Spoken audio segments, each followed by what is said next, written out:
Hello, and welcome back to another part of What If Luffy Was Never Born.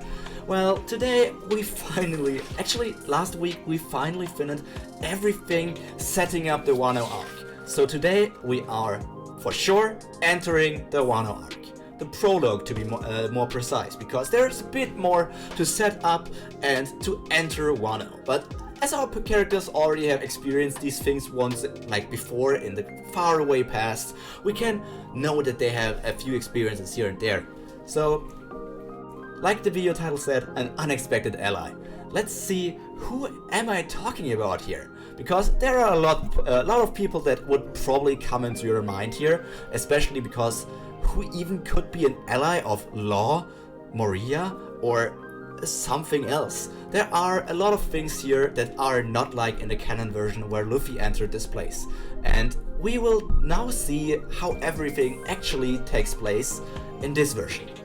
So now we enter the current arc of One Piece. So welcome to Wano, I guess.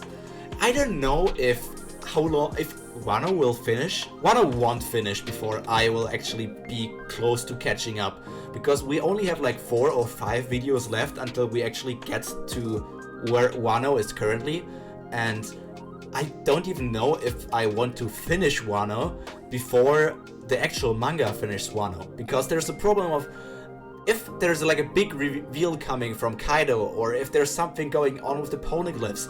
It's just that I can't do these things because I don't have the knowledge this owner has. So we need to think a bit more about how to all of these things. Maybe we'll stop after Act 2 or the mid section after Act 2 and let Act 3 for when Act 3 is actually finished. So what if Luffy Was Never Born is going to be a bit slower in the future, but I have other projects I can work on, so I will try to at least have 1 video per week so that this channel doesn't die. This is a lot of just talking before actually getting into the series, because this is just, you probably know that I'm not editing a lot of things, and I'm just talking about things that I have in my head and want to get out there.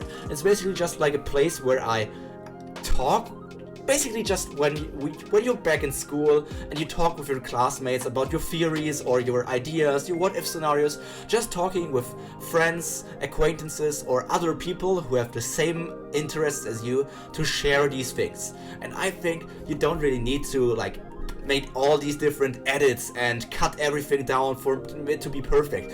You just want to have a conversation with someone, and in this case it's basically just me talking against the wall and seeing if people comment for these videos. But now let's actually get to it.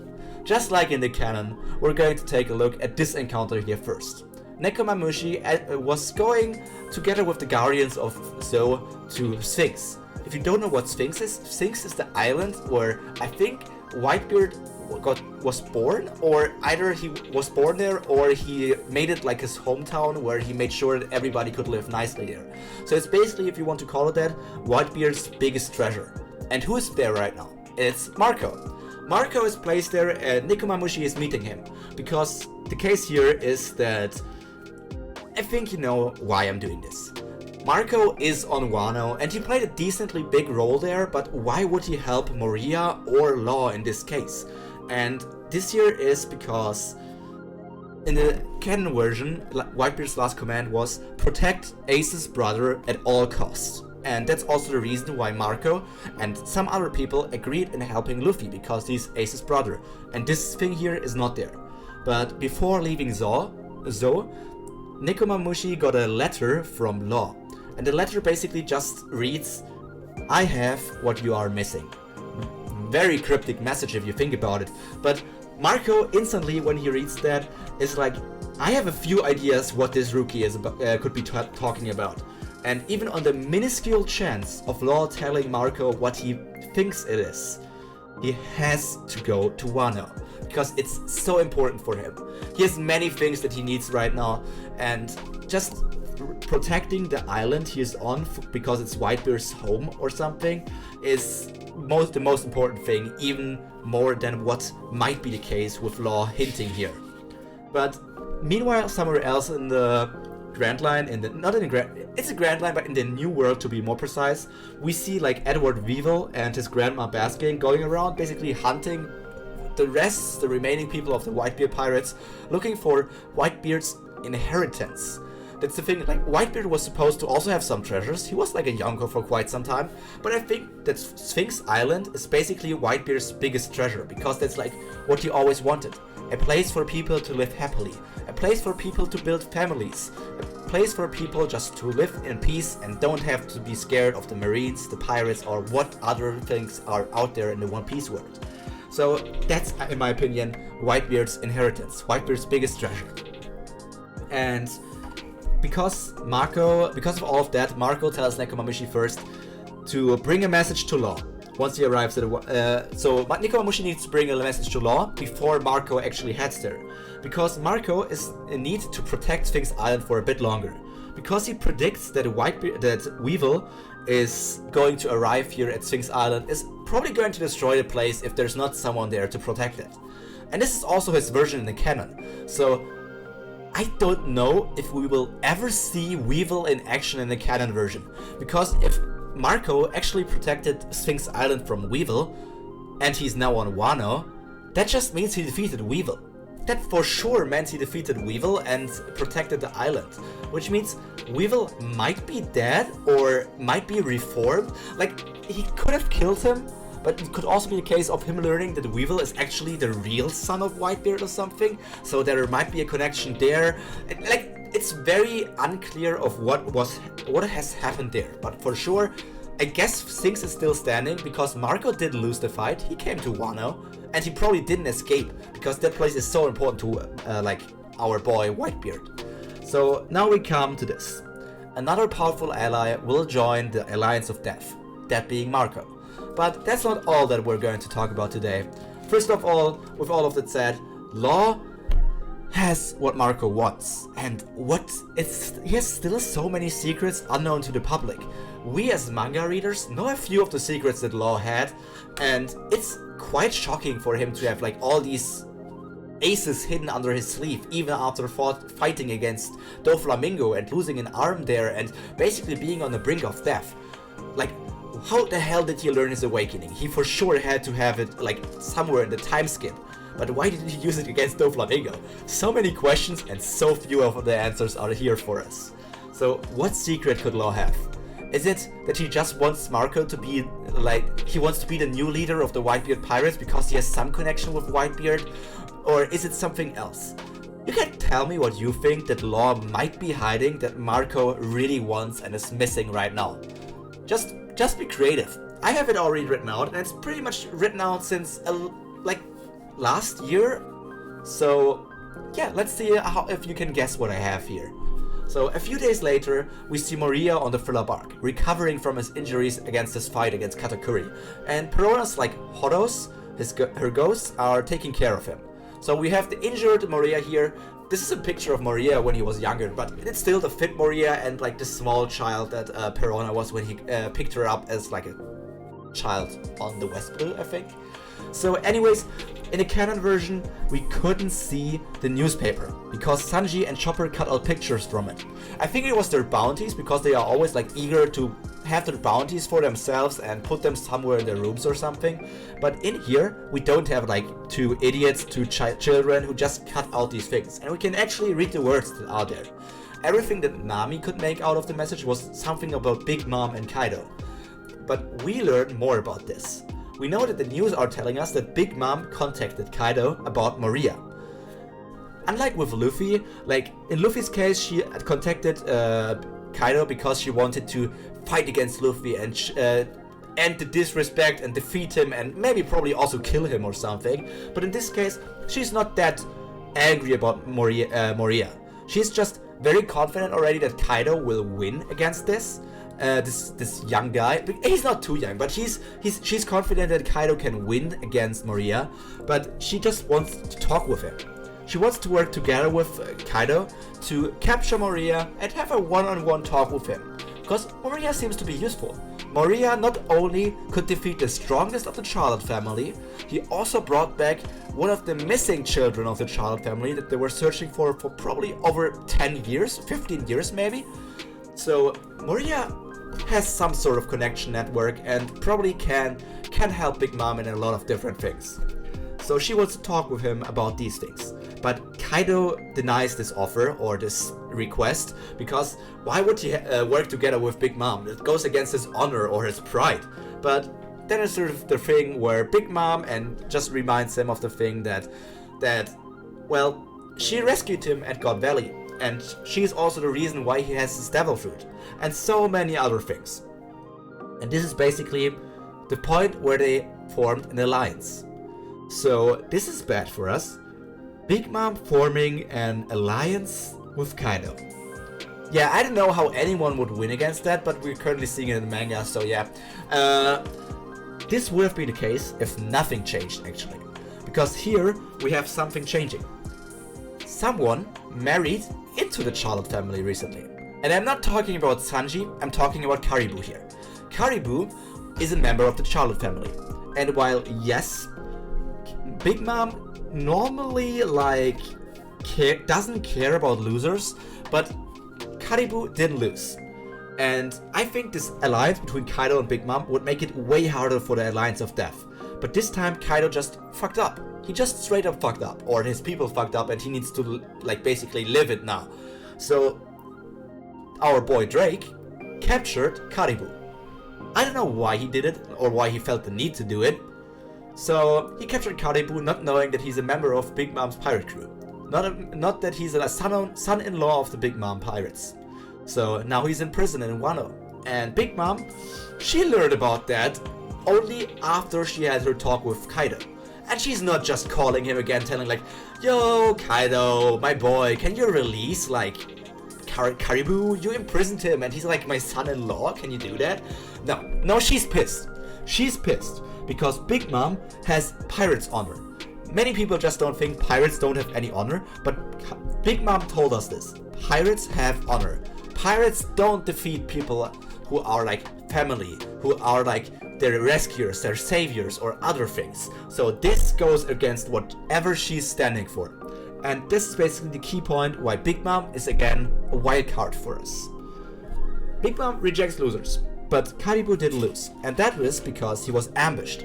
He won against Kaido's men. He won fair and square.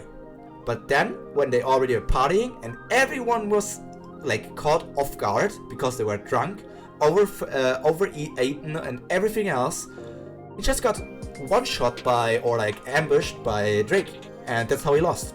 These kind of treacherous schemes between people who are supposed to work together break the law said that every alliance is meant to end in betrayal, and Big Mom basically felt this firsthand right here, because even only a few days after they did this alliance, Kaido basically betrayed her. And this disrespect is too much for Big Mom. So she ends this arc as our new wildcard and maybe a potential ally?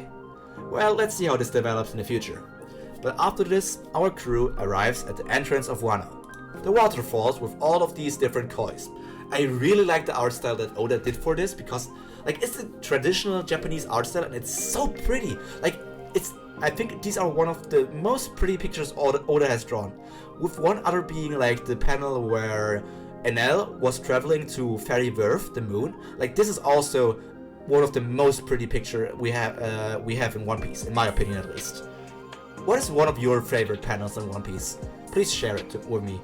So now we are at the entrance. We enter a stormy area, which Moria, because he was already here 30 years ago or something. Not 30 years ago, it's probably also only 10, 15 years ago. I should know this. He basically just returns here. He finally returned to the place where he lost everything. Every ally he had, every friend he had, every nakama he had. He lost it here. And he's back to get his revenge. With a new crew and with also the things he stole from Wano. Ryuma is already back in Wano, so basically he returned Ryuma and the Shusui back to Wano after some time. And Ors, who you also picked up from Wano, is also going to return there now. So now all that we need to do is enter the waterfall and climb it up. Normally, the Sunny went up there with 2 or 3 giant koi, but here we need to spend a bit more time to prepare for it. knowing the mechanics behind entering Wano, Moria just controls his ship to the waterfall, which is Wano's natural protection.